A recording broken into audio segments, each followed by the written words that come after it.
sites on which to hold conference. A lot more in their report, but they have researched through questionnaires and interviews with a lot of people.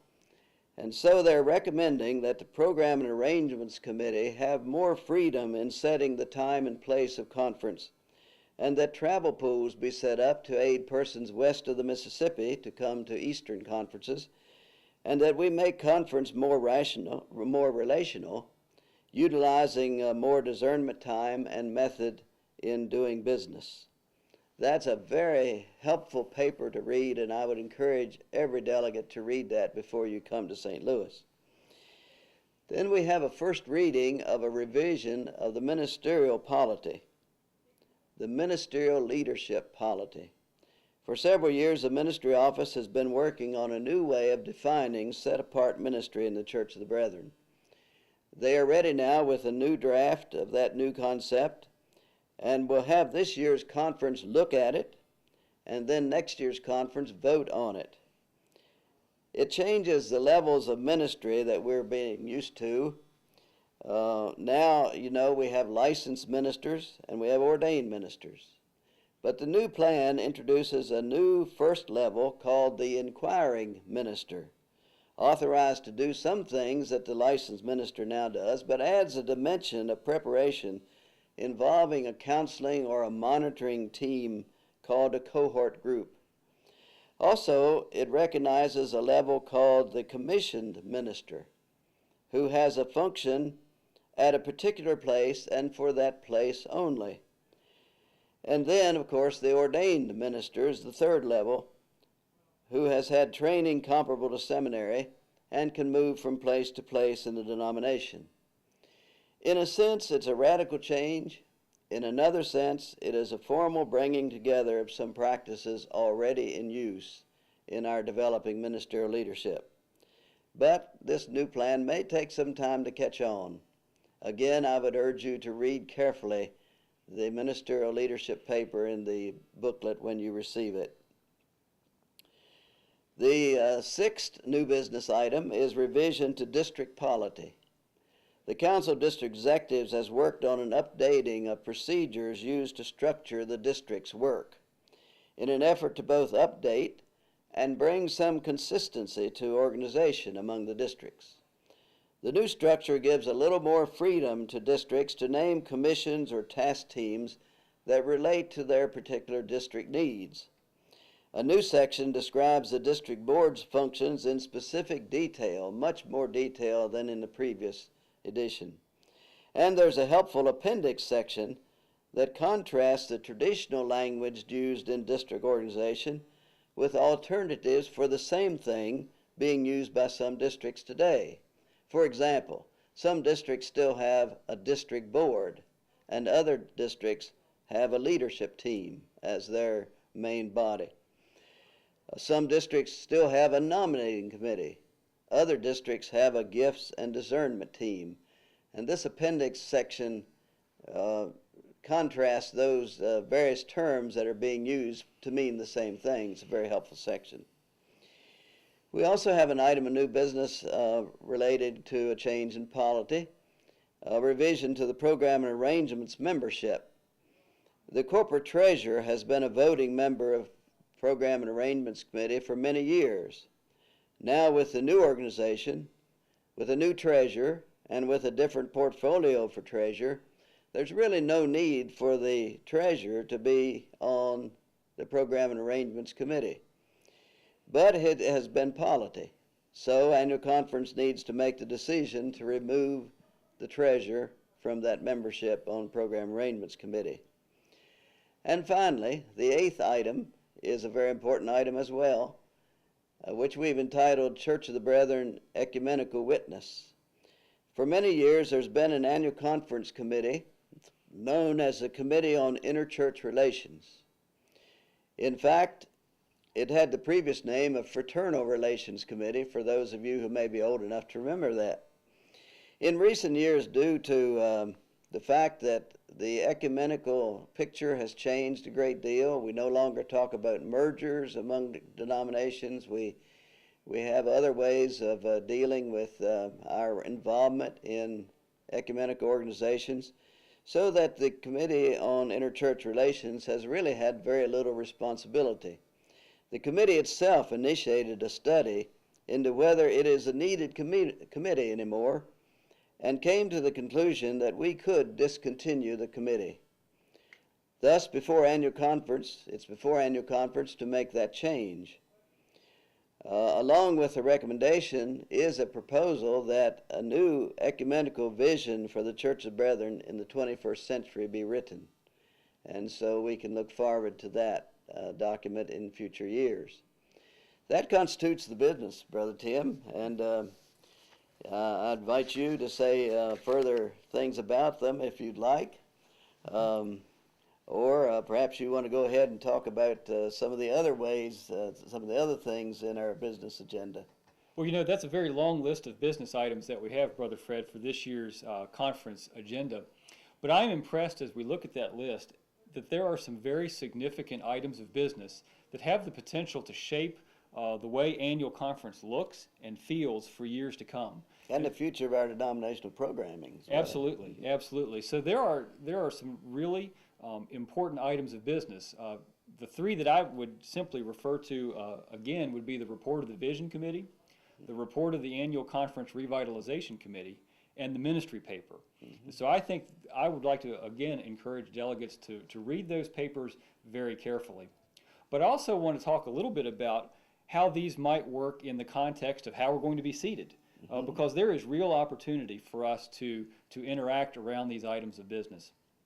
The table seating is going to allow us to do a couple of things, and it has presented some things for us to think about. One decision that we've made is that virtually all day Sunday business will be agency reporting. And as I've already said, each agency has been invited to create an audio-visual, somewhat interactive report. And then after that, there will be time for the delegates around the tables and then the non-delegates in the gallery to have conversation with one another about how their congregations are impacted by the work of our agencies and how those agencies' work help us to continue the work of Jesus. I believe that we will further identify then several items of business that we will process in a somewhat different manner because we are seated at the tables.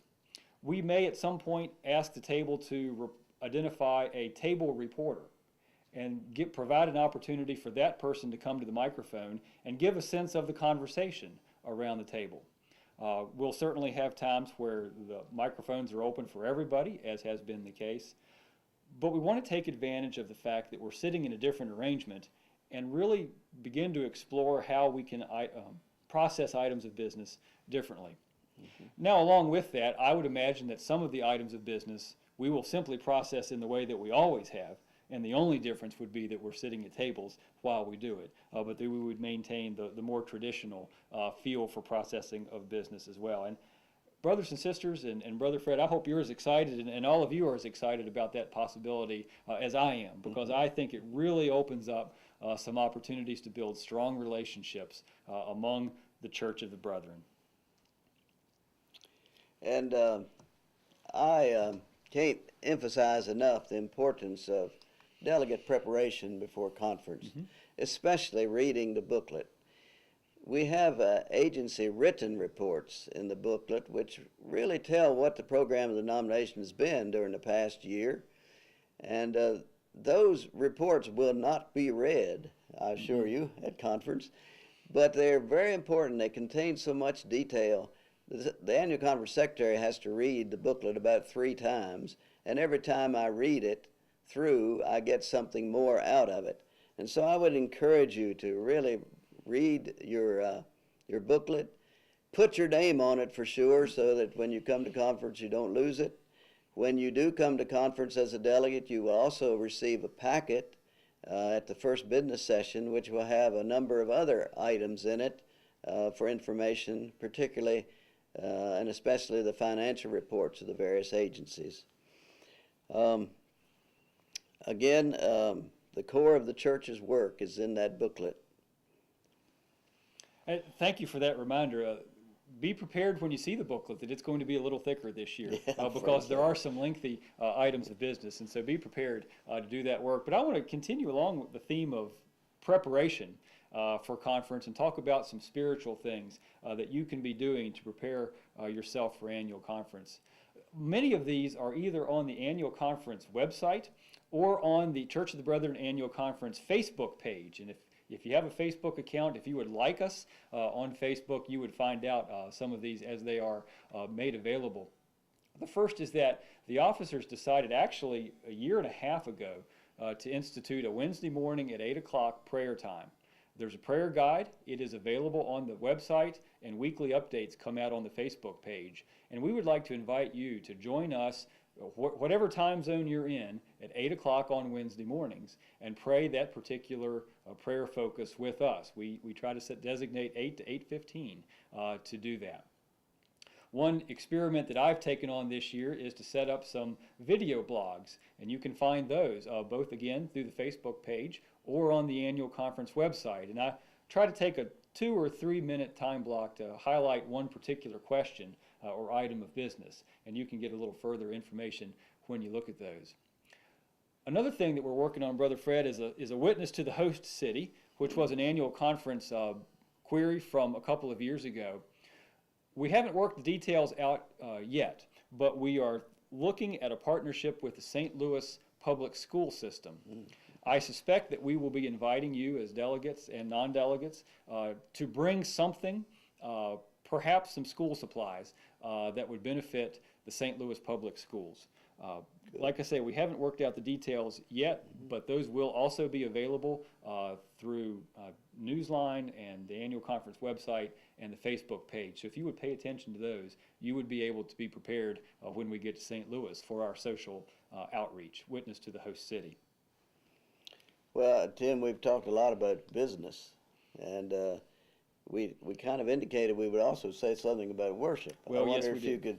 you could give us a preview of some of the worship services. The revitalization report showed that most people say that the number one value of conference is the worship. It is indeed. So what do we anticipate for this year? I think we've invited a good group of preachers and worship leaders to help us in our corporate worship this year at annual conference. I said at the beginning of this that we've identified 5 daily themes, which we've taken from the Mission and Ministry Board's directional goals. And we've asked the speakers each night to speak to that particular directional goal. And so on Saturday night, we have Dr. Walter Brueggemann, who is a well-known Old Testament scholar, who will be in for the ministers' pre-conference event. He will be preaching at our Saturday night worship service on the theme of international mission. This year I get the Sunday morning slot for the moderator's sermon, and that will be on the theme Brethren Voice. Monday evening we've asked Sister Becky Ball Miller, who is currently the Vice Chair of the Mission and Ministry Board, to speak to the theme Strong Congregations. On Tuesday we have another non-brethren speaker, a young adult woman, Reverend Jennifer Leith, someone who Stan Knopfsinger has met through some of his ecumenical work. We've invited her to preach at our conference on the theme of service. And on Wednesday, we ask our brother Daniel DeOlio to speak on the theme of church planting. I really think, Brother Fred, that through the preaching ministry of the annual conference, we will equip congregations to go home to continue the work of Jesus in those particular ways as well. And I hope people will listen carefully and prayerfully to what our speakers share with us during the sermons and try to implement some of what they learn in their home congregations. And part of the mission statement of conference is to strengthen and equip Yes, it is. congregations. And so we should not leave out of this preview the tremendous number of opportunities at the annual conference to learn about the church and increase church leadership skills. There will be more than 60 insight sessions offered during the conference time, and there are numerous meal occasions with excellent speakers. Of course, we hope the delegates don't wear themselves too thin, but there are tremendous opportunities outside of the business sessions for learning. And on Saturday evening, which is the first evening that we'll be there following Dr. Brueggemann's address, there will be 5 different hearings on conference business. That includes the Vision Committee, the Revitalization Report, the Congregation Ethics Study, the Earth climate issue, and the ministerial leadership